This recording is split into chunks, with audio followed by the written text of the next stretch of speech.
Let's now take you live to the briefing by Eskom as the power utility has implemented stage 4 rolling blackouts from 9 a.m. this morning due to further breakdowns. Let's now go live to Eskom's latest briefing. Need to get working on the plant. So ask all your questions and we'll have them answered right here. Thank you very much. Over to you, Jan. Good. Thank you, Sikunati. Good morning to all concerned. The purpose of this briefing this morning is to provide a further update on current capacity constraints, as well as where do we find ourselves currently. To supply the evening peak last night, we once had to run again 20 open cycle gas turbines just to get us through the peak. And then I need to add that was together with stage 2 load shedding. Now, this morning at 9:20, our unplanned availability was at 15,334, with the planned unavailability at 5,505. So the total unavailability just under 21,000 at 20,839 megawatts. Although there has been an improvement in the capacity availability since yesterday, these numbers do not reflect the significant drop in capacity overnight when 4 units, and those being Kendal 6, Dua 4, Camden 3, and Kusile 2, tripped, actually then removing 2,100 megawatts of the capacity from the system.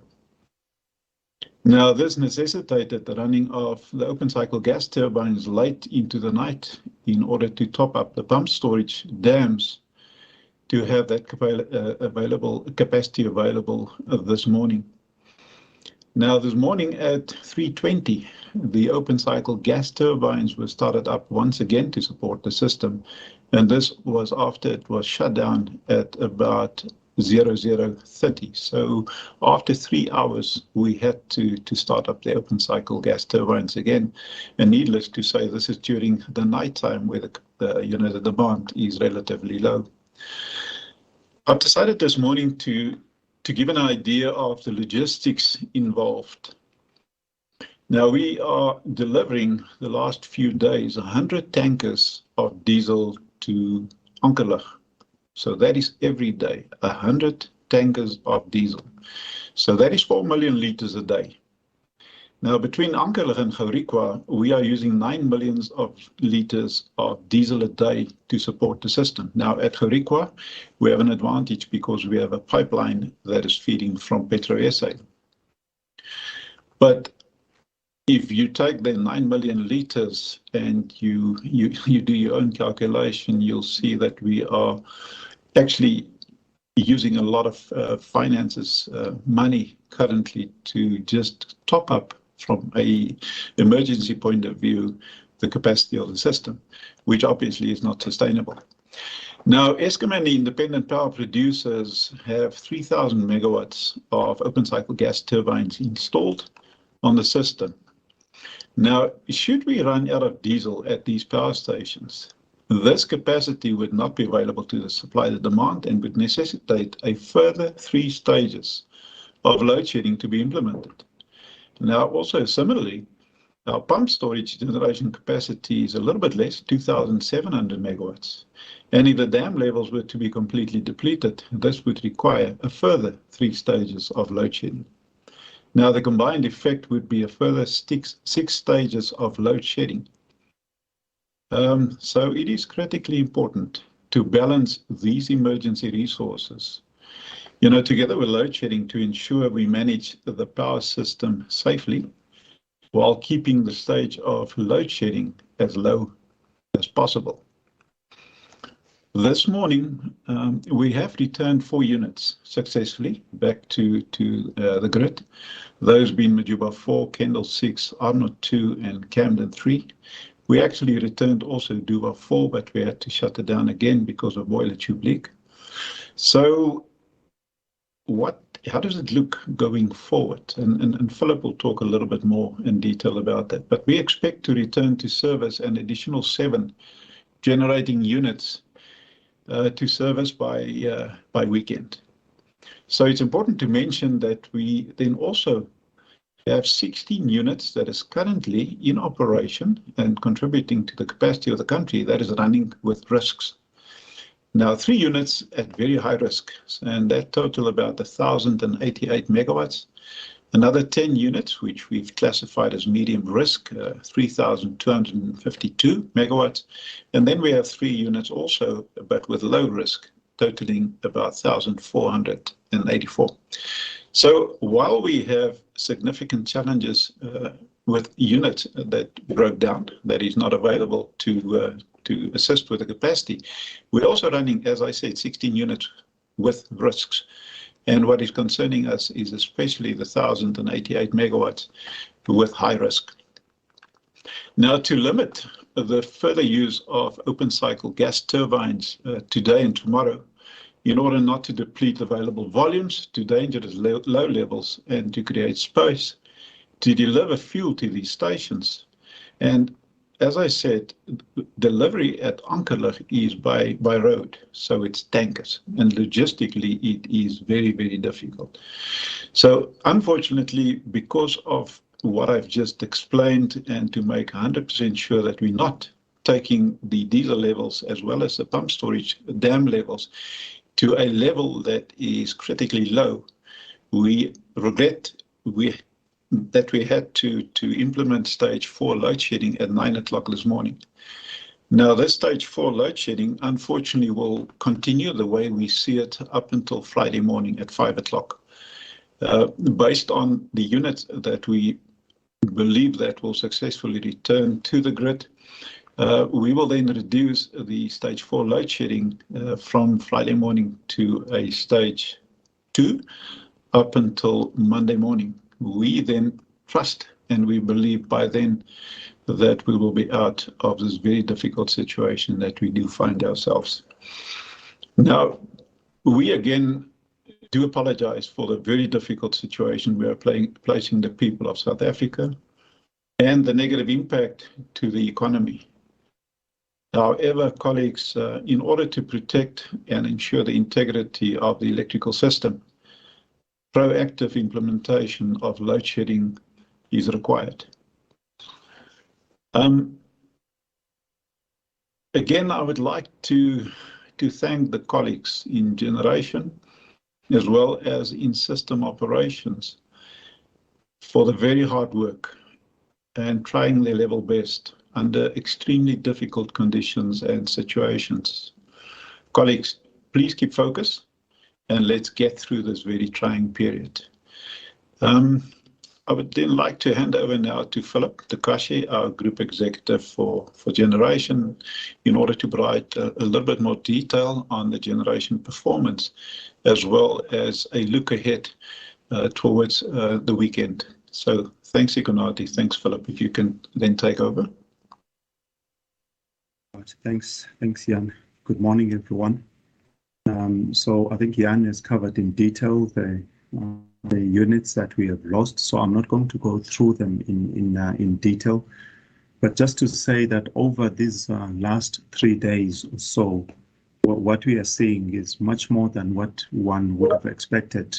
It's much more than what normally would be the case, and so that's why we're finding ourselves in this situation. Also, just to give that assurance that every trip, every load loss, it is investigated, and we try to come up with a reason for it, and we then address that. We sitting today, and as Jan has indicated, there are a few units that will be coming back, and today we're hoping 3 units: Camden Unit 7, Kusile Unit 2, and also Medupi Unit 3. So these units, we're hoping they will contribute particularly towards evening peak. And then tomorrow, we're hoping Unit 1 at Tutuka. So this unit has been delayed somewhat, so that unit should be coming back. And then on Friday, another big unit, Matimba Unit 5. That unit should be coming back. hoping to support evening peak. And then on Saturday, it will be Matla Unit 5. That unit was also shut down earlier this week. So we're hoping that it will come back. And then on Sunday, it will be Camden Unit 5 that we are hoping to come back. So it's really been a very challenging period in generation with a lot of people that are fatigued, that are working extremely hard to deal with this number of failures. Some of these units that have failed, they've just come back from outages. So you can imagine people have been working very hard, and then they bring the unit back, but there is no breather, and then that unit again needs some attention. So we're working on those as well. Just to deal with some of the issues which I'm sure some people are wondering about, again, in terms of maintenance, where are we on maintenance? We are doing the maintenance. So as Jan has indicated, we've got about 5,500 megawatts on planned maintenance. And last week as well, we had about 6,000 megawatts on planned maintenance. And this varies from small or short maintenance to long maintenance or general overhauls. So that work is happening. We still have a huge backlog of maintenance that we need to deal with. And also as the plant ages, our maintenance, it needs to be enhanced. So it's not just a matter of dealing with what we know has failed, because sometimes we bring back units, they run bring them back from outages, they run and then they fail. And then we realize that there are other areas that we should have attended during those maintenance periods. So we are continuing to enhance our maintenance plans as these plants age and you have multiple failures. As we speak today, we have a risk on, as Jan indicated, on those units, about 8,000, in excess of 8,000 megawatts. So we are worried about that as well. So as we plan our maintenance, we are also going to have short-term maintenance to deal with those issues. The ideal, again, would be to attend to those issues now, before they bite us. But because of where we are, and because we've got a constrained system, we run with those risks. We make a risk assessment, we monitor, we run with the risk, and then when there is a gap, we then do that maintenance. But it's always sitting there, like as a risk, and it's something that we need to manage. We have said that this year is going to be a hard year, and it's proving really to be a very difficult year. One of the units, that is more reliable than nuclear at Kuber outage. That unit, because it's on outage and it's a big unit, obviously the rest of the system fills it because we have to make up. And our coal-fired units tend to be much more unreliable than nuclear.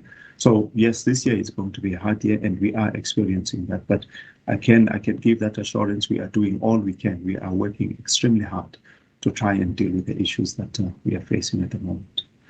Thanks, Jan. Thanks.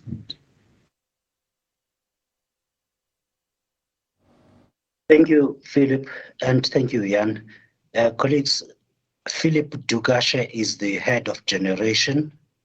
Jan Obarosa is the chief operating officer. Now I go to your questions. Please ask a whole lot, many more questions, so as to avoid any inconvenience later. Terence Kramer of Engineering News wants to know, are municipalities responding in full to your requests for rotational cuts? Monde Bala, are you online? Can you take that question? If he's not, I can take it. So Monde, I don't know if you're connected. Go ahead, Jan. Okay, thanks, Sigunati. Terence, yes, they are responding. Yesterday, we did a reconciliation, and we were satisfied that what we have requested has been implemented. So we thank the municipalities for their contribution and assistance. Thank you. And quick, thank you, Jan. Next question comes from Ryan Brothel of Business Tech.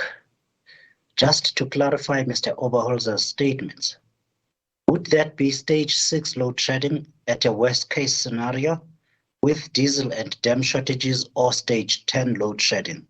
That is stage 4 plus 6 stages. Jan, that's with regards to your statement earlier, should we run out of diesel?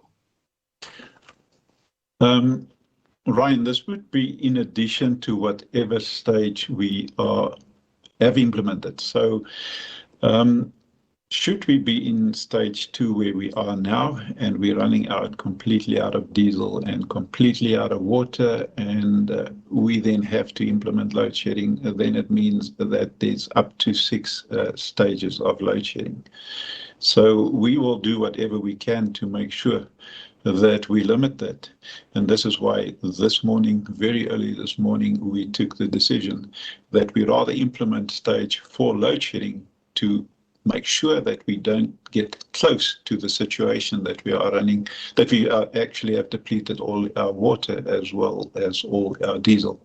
We're also taking note of the fact that what is happening in, with Russia and the Ukraine, and the negative impact, or the possible negative impact that may have on the availability of diesel volumes.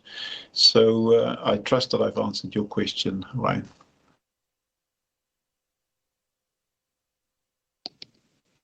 Thank you, Jan. You have quickly tell us, and this is Terence Creamer, where is Andre de Ruyter currently? Jan? Yeah, I can take that one. Our chief exec currently is in Washington in the United States. So he is dealing with important aspects in terms of the transition of our organization. He is dealing with very important aspects in terms of our transition from the coal-fired power plant, which we have traditionally, to a clean energy in the future. So it's very important discussions that he has with the World Bank and other stakeholders in America. But I'd like to deal, Terence, also with that question. We cannot expect the chief executive, and I say it with a lot of respect, to whenever we have difficulty in the operations, and specifically now within the generation space, to expect the chief exec to be available. So this is why Philip and myself are dealing with the situation. We understand fully where we are, and I believe that the board, as well as the chief exec, has the necessary faith and trust in our ability to deal with the situation. Thank you.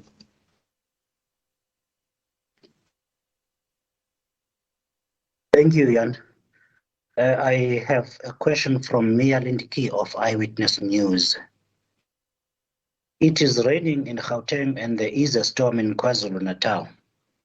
Will the weather have any extra pressure on Eskom's capacity to keep up with the demand, given the current circumstances with Eskom already being under pressure?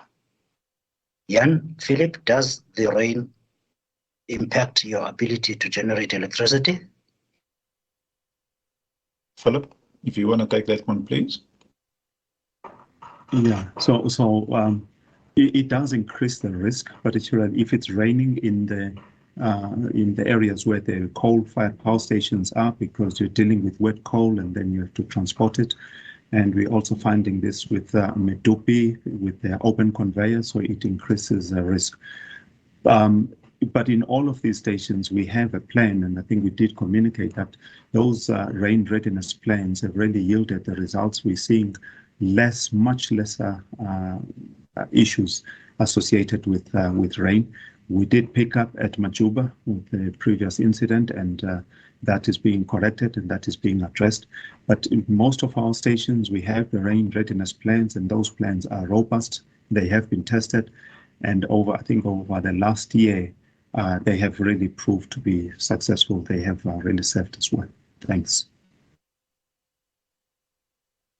Thank you, Philip. Just to clarify, in the areas that Mia has mentioned, the impact would possibly on teams in the event of severe floods or something, not being able, distribution teams, not being able to get to the faults to repair whatever lines might need any attention. But in Gauteng and in KwaZulu-Natal, the rains have no impact on the generation side.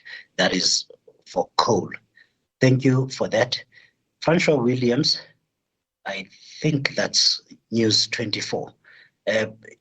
His question is, what is the current average running cost per hour of open cycle gas turbine unit compared to the 500,000 rands per hour of previous times? Jan, please tie that question together with Glory Sifago's question. She is from the SABC. She wants to know what will be the impact of the increase in oil prices on Eskom in terms of costs. That would be the OCGTs. Thank you. Thanks, Ignatis. Thanks, Francois and colleague. The latest figure we received from the General Manager of Peking, RV Singh, is 4,700 Rand per megawatt. So that's where we are. And it's close to about 700,000 Rand per unit per hour. So it's a little bit more than the 500 that it used to be. But I'd like to give some other good statistics as well. Now, if you take one of these open cycle gas turbines, at full capacity, it is consuming 14 liters of diesel a second. So by using that, you can calculate what 14 of these, 9 at Ankerlig and 5 at Gerikwa, if all of them are running, what is it costing per hour, Eskom, in terms of just burning diesel. And we all agree it's not sustainable, and we need to get out of the situation. But this is where we find ourselves. For us, burning the diesel and have a financial blood nose is much better than, putting the country into a higher stage of load shedding. So then, in terms of the impact of what is happening in the world and what it will have on Eskom, I honestly do not have the information at my disposal. However, we are currently looking at a few things. We're looking at what is the impact of, should diesel become, it's like economic powers, demand and supply. So if the supply is becoming less, what the most likelihood will be in terms of the effect on prices. So we're looking at diesel, we're looking at fuel oil, and we're also looking at coal. So unfortunately, that crystal ball that we need to look in is not that clear, but we are making certain assumptions, and we're working at those figures to understand, to get a good feel for what most likely we can face. Thank you.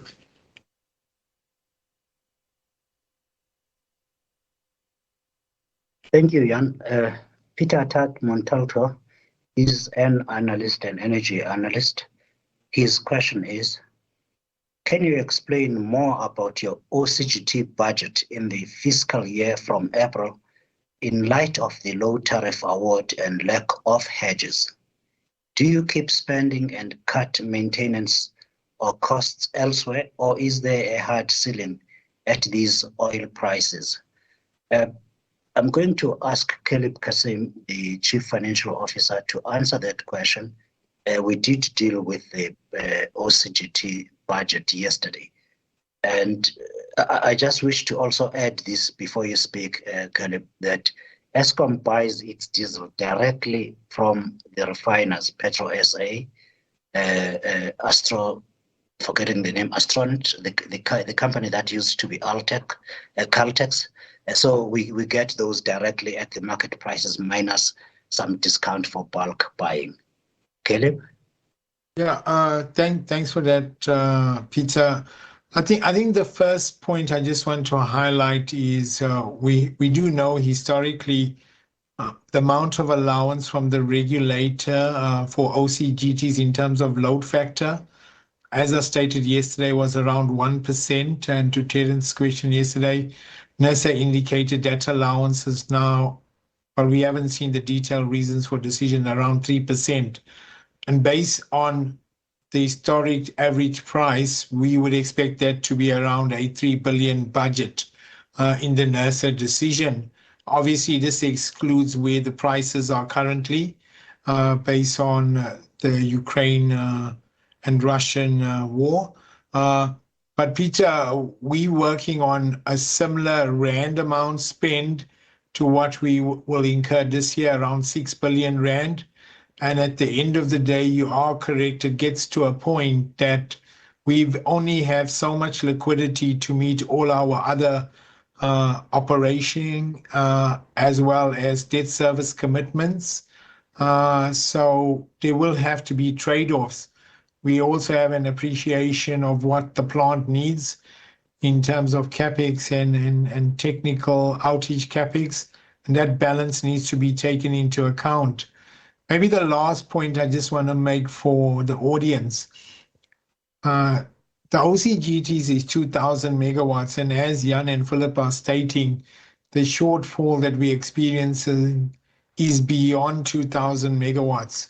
So even if we had all the funds available, unfortunately, the country will experience interruptions and some load shedding despite running diesel, all the units flat out.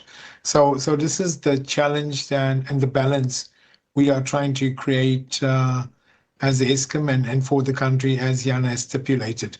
Thanks, Sekonati. Thank you for that, colleagues. I hope that answers the question adequately. Clyde Melinson wants to know, at what point in time will a full emergency be declared in order to activate a real emergency plan? Jan? Thank you, Sekonati. Clyde, the NSR, the NRS 048 does contemplate continuous load shedding reduction, but we are not there yet.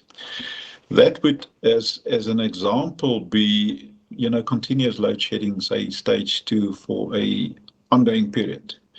However, this is not always necessary because what we're experiencing currently is sporadic load shedding. And we would not want to load shed the country, and that's important. We wouldn't like to load shed the country at all when we do have adequate capacity available. So just to repeat, NRS 048 do contemplate that, but that is for ongoing load shedding at, say, a level 2, and we're not there. Thank you.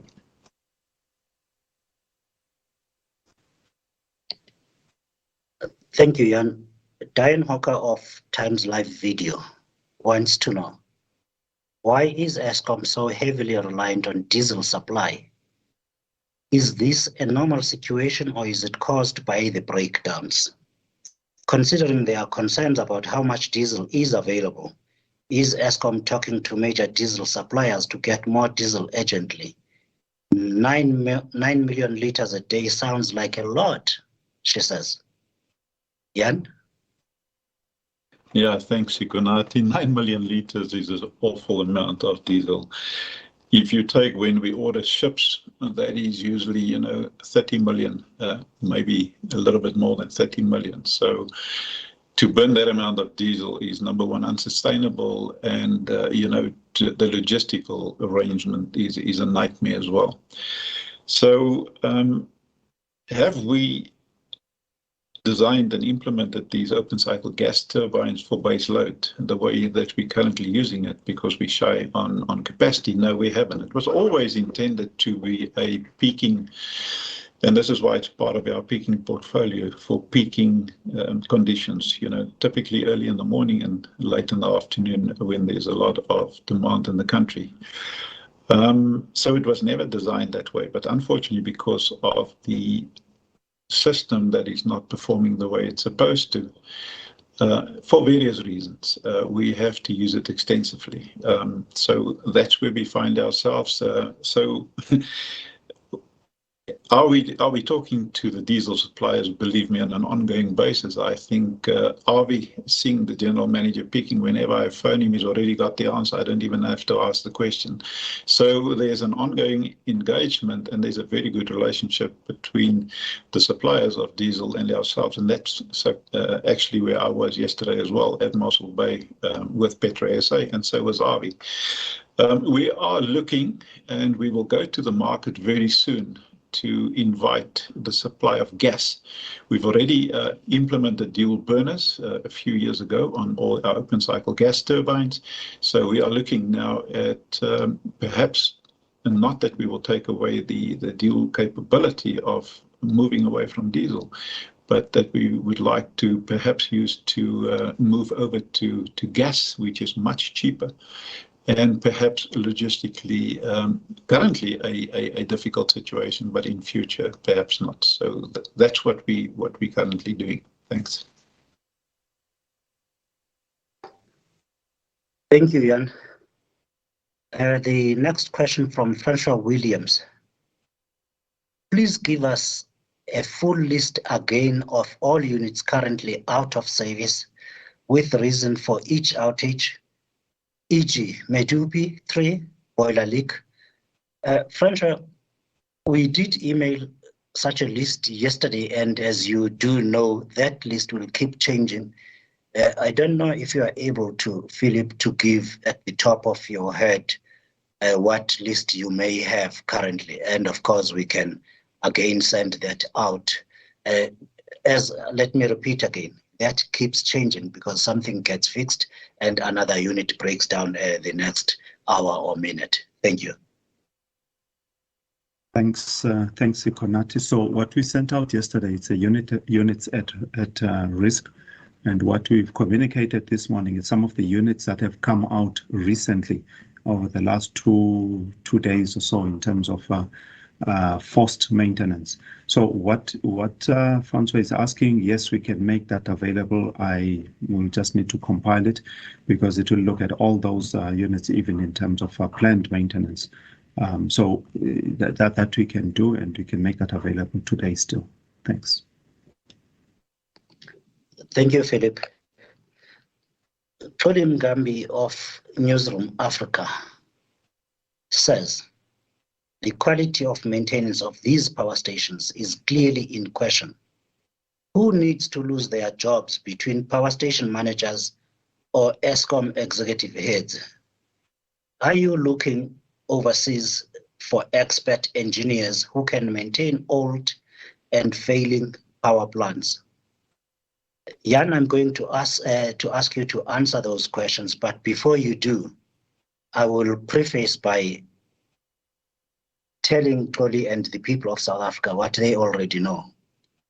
This year is the 15th year in which load shedding has been on the go. And this year, the team that leads Eskom, Andre Durator, is the 15th chief executive since 2007. So a lot of people have lost their jobs, come and gone. One thing has been left behind, load shedding. And the country needs to answer that question properly. When are we getting rid of load shedding? Eskom has clearly made its request for an additional generation capacity, new power stations to be built, while Eskom is doing what it can to maintain the failing power stations that are on average 43 years this year. Do you want to add to that, please, Jan? Sikonate, I had a dip. I think we just went into load shedding here, so I missed the first portion of the question. If you can just very briefly repeat that, please. Jan, I'm going to read Tolly's question again. The quality of maintenance at these power stations is clearly in question. Who needs to lose their jobs between power station managers or Eskom executive heads? Are you looking overseas for expert engineers who can maintain old and failing coal-fired power stations? Okay, thanks, Sikonate. And now I know I have to answer the question. I believe we need to understand, how do you do reliability maintenance? It is a process that you need to plan it properly. And the way that we do it, and we've started doing now, is that 24 months before you are actually wanting to open the breaker to start doing reliability maintenance on that unit, you need to start planning. And then also you need to have the money available for that outage. Now, on both of these, we were not in a position to, number one, to have the money available, the finance. Although Caleb, our CFO, has assisted greatly in helping us and assisting us to do what we need to do, and putting the money available. However, the planning, when we started reliability maintenance, it was 2 years ago. So when we said we're actively going to start doing reliability maintenance, we had COVID, which we had to deal with. So we then substituted reliability maintenance, which we were not ready for in any case, which I need to say, for short-term opportunistic maintenance. However, slowly but surely, we got ourselves ready to do the reliability maintenance. But it's important to understand that you need to plan it properly, that you need to have all the resources, including people, including finances, whatever. You need to have that and space. You have to have all of this available. And then when you open the breaker, then it's a question that you need to execute, and then you need to make sure that when you execute it, you are successful. And when the unit is coming back, that it stays back. So our readiness when we started reliability maintenance for the maintenance was very low. It was 40%, maybe 50%. And we have set ourselves a target to be at least 80% ready. Now we're slowly but surely getting to that. So we have 80 units that we need to maintain. And it's not a question that if you have done maintenance on one of them, you don't have to do maintenance again. It's like a car. You do your maintenance, and in the regular interview, you have to do it again. So what makes it also extremely difficult is the capacity available and to match it to the demand of the country. When we said 2 years ago that we will embark now on the maintenance program, the reliability maintenance program, we always made it very clear that means at the time, it meant that we will take additional units that is required to meet the demand. We will take it off the system to maintain it. And that would mean that there will be less capacity available. And when we have a period like we have now, that your system is, and some of the units are unreliable and unpredictable, that you have the situation that you will find yourself in load shedding. So we never said that as soon as we start reliability maintenance, that everything is over and that you will then not having load shedding. We always said the risk for load shedding will remain. However, as we move forward with the reliability maintenance program, that the risk will, reduce. So I would like to make that extremely, that's for me important to make that point. Now, yes, I think Philip, when he gave feedback right in the beginning, was talking about our colleagues that is working extremely long hours. And that includes Philip and myself. Now, I don't know what you did at 2:30 this morning, but I was busy working on the system. And then it's not to say that I didn't go to bed at 11:30. So a lot of our people are working long hours. We're under tremendous pressure. So it's trying times. And I believe the time is now to support our people, not to say, please get rid of all. Because if you get rid of all, who is actually going to do this? Who is actually going to manage the system? So I believe that, and then also Philip yesterday made it extremely clear that we've been asking now, and me in person have been asking the last 2 years for additional capacity of 4,000 to 6,000 megawatts, and it is still not on the system. So we are sitting with a system that has been neglected, that we haven't done proper maintenance. So we are dealing with it as best as we can. But we are going to find conditions and situations where we are now, and we just need to get through it. And we need to support our colleagues that is really trying their best, and not to have just an axe over their heads. Thank you.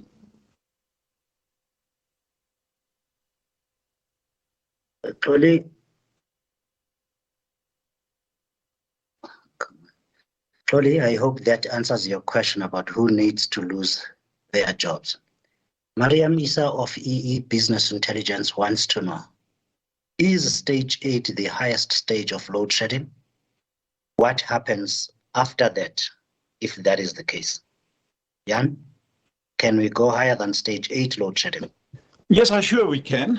We trust we will never be there. But beyond stage 8, Mariam, the system operator will instruct how many megawatts will need to be shared per province.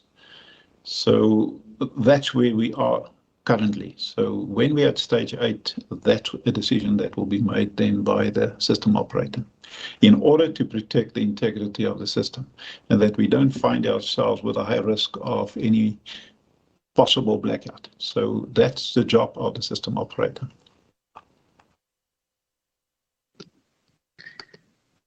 Thank you, Jan. And the system operator implements load shedding in order to prevent a blackout.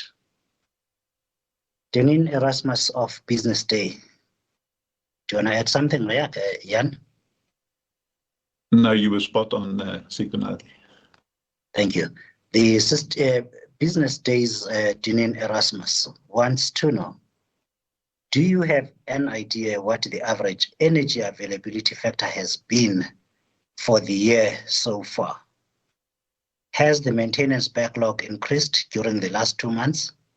Has Eskom has previously said that, let's repeat that. Eskom previously said that about a quarter of planned maintenance project for 2021-2022 would be deferred to the next year due to financial constraints. Has the amount of maintenance been deferred increased? I hope that was clear.